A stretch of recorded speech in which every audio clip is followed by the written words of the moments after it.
Kidney चोर सास। भोली भाली निशा की सास रमोला एक तेज तर्रार औरत थी। निशा के भोलेपन को लेकर रमोला को हमेशा चिंता सताती रहती थी। रमोला, अरे मेरी भोली बहू, तू सचमुच कितनी भोली है। अरे तू जानती भी है ये दुनिया कितनी शैतान है। ऐसी शातिर दुनिया में तू अकेले कैसे रहेगी।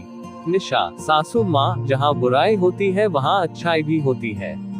इसी तरह जहाँ बुरे लोग होते हैं वहाँ कुछ अच्छे लोग भी होते हैं, पर हम कुछ अच्छे लोग भी बहुत कुछ कर सकते हैं।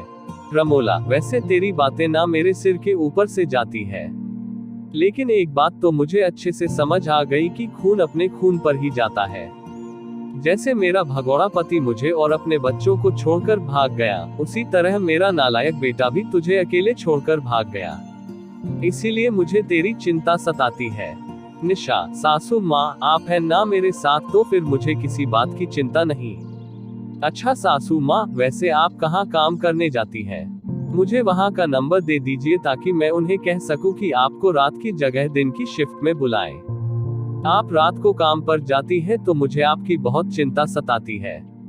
निशा की बात सुनकर रमोला घबरा जाती है और बिना कोई जवाब दिए वहाँ से चली जाती है।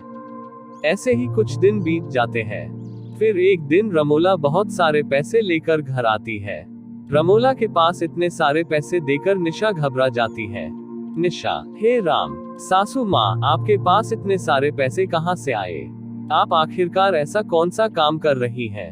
रमोला, अरे बहू, ये मेरे पैसे नहीं हैं, मालिक के हैं। ऑफिस में सबको सैलरी बांटनी थी ना, तो आज काफी स्टाफ ऑफिस नहीं आया था, इसलिए उन्होंने मुझे पैसे दे दिए ताकि मैं सभी स्टाफ को ये पैसे बांट सकूं। निशा, लेकिन सासू माँ, आप तो इतनी पढ़ी लिखी नहीं है, फिर आप सैलरी कैसे बांट पाएंगी?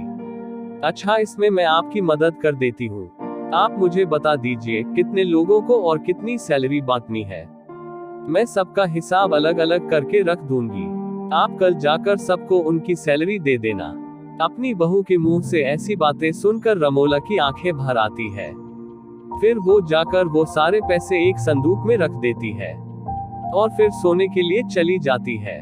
साथ ही निशा को भी सोने के लिए कहती है। तभी निशा उसे कहती है, निशा, क्या हुआ सासू माँ, आप इतने उदास क्यों लग रही हैं? मैं तो बस आपकी मदद करना चाहती थी। रमोला, नहीं बहू, मुझे मदद की कोई जरूरत नहीं है और ना ही मैं चाहती हूँ कि जो काम मैं कर रही हूँ वो तू भी करे। ऑफिस में वैसे भी बहुत सारे लोग हैं जो मेरी मदद कर देंगे। तू बस अपना ध्यान रख और अब आराम से सो जा। निशा, ठीक है सासू माँ, आप कहती हैं तो मैं सो जाती हूँ। निशा को अपनी सास की कोई बात समझ नहीं आती, लेकिन वो अपनी सास से बहुत प्यार करती थी, इसलिए उसकी हर बात मान जाया करती थी। निशा हर किसी की मदद के लिए हमेशा तैयार रहती थी। उसे दूसरों की मदद करना बहुत अच्छा लगता था। तो वही रमोला का स्वभाव उससे अलग था। वो गरीब और मासूम लोगों की किडनियां चुराकर बेचा करती थी।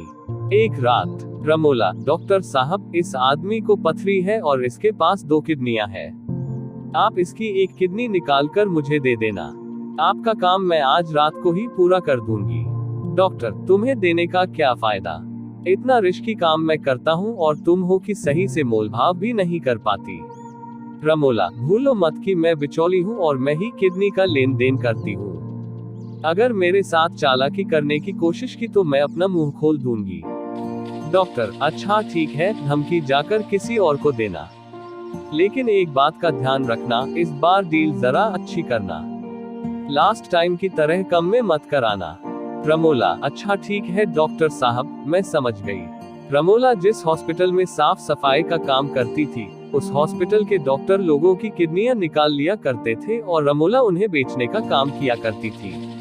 एक दिन रमोला को हॉस्पिटल जाने के लिए देर हो रही होती है तो वो जल्दबाजी में घर से निकलती है और अपना पर्स घर में ही भूल जाती है।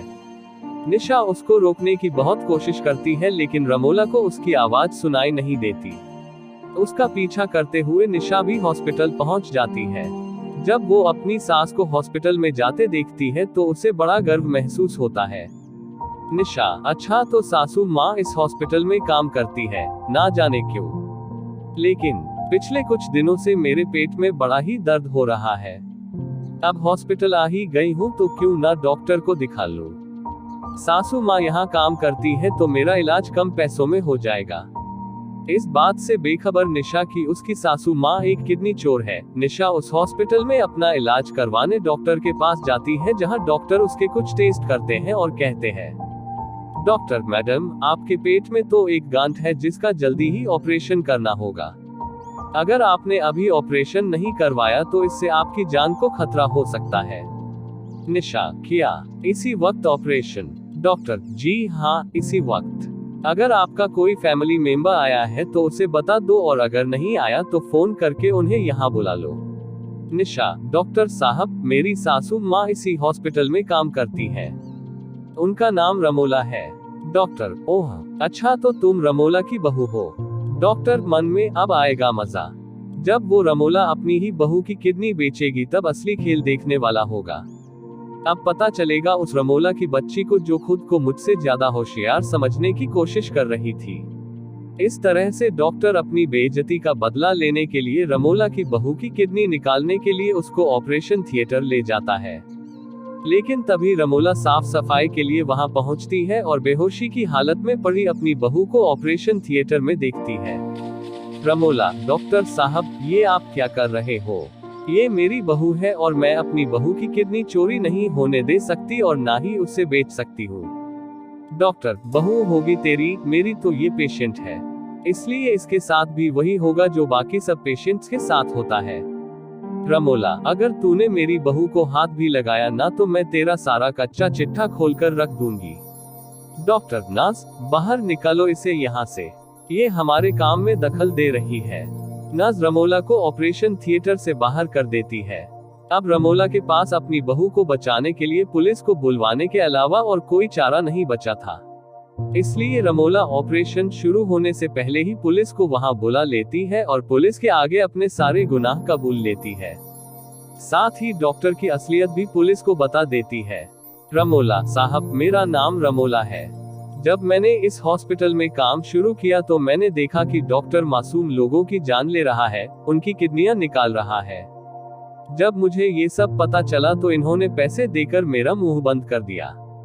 साथ ही मुझे भी अपने इस धंधे में शामिल कर लिया। मैं भी इनके साथ किडनी चोरी करने लगी। इन लोगों ने कई बार मासूम लोगों के इलाज के बहाने किडनी चोरी की और उनको बेवकूफ बनाया। पुलिस, तो फिर आज तुम्हारे अंदर ये इंसानियत कैसे जाग गई है? रमोला, क्योंकि आज मेरी बहू की जान पर बनाई है। रोज जो दूसरों के साथ होता था, आज वो मेरी बहू के साथ होने जा रहा है और मैं ऐसा होते नहीं देख सकती। मैंने इन्हें रोकने की बहुत कोशिश की लेकिन इन्होंने मेरी एक ना सुनी।